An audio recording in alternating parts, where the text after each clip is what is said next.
పల్నాడు జిల్లా మాచర్ల వద్ద నాగార్జున సాగర్ ప్రాజెక్టు కుడి కాలువకు అధికారులు త్రాగునీరు విడుదల చేశారు.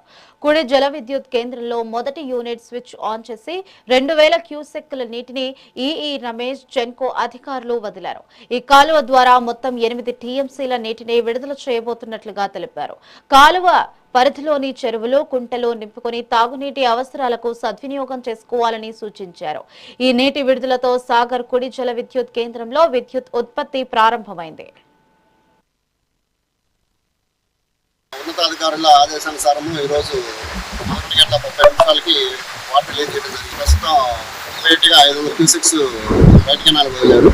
దీన్ని మన 5 జిల్లాలకు సంబంధించి 442 చెరువులు ఆర్డబ్ల్యూఎస్ మరియు పిహెచ్ ట్యాంక్ నింపుకోవడానికి పర్పస్ కోసమే విడుదల చేస్తాము.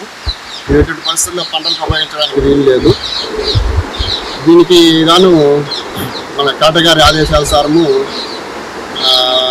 రెవెన్యూ పీపుల్ ప్లస్ పోలీస్ సిబ్బంది ప్లస్ ఇరిగేషన్ సిబ్బంది కలిసి రిటర్న్ డ్యూటీ ఏర్పాటు చేయడం జరిగింది. సో ఎక్కడ నీటి వృధా చేయకుండా పంటలకు ఎటువంటి పంటలకు ఉపయోగించకుండా ఓన్లీ త్రాగునీటి చెరువులు నింపుకోవడానికి కోసమే ఈ వాటర్ విడుదల చేస్తున్నారు.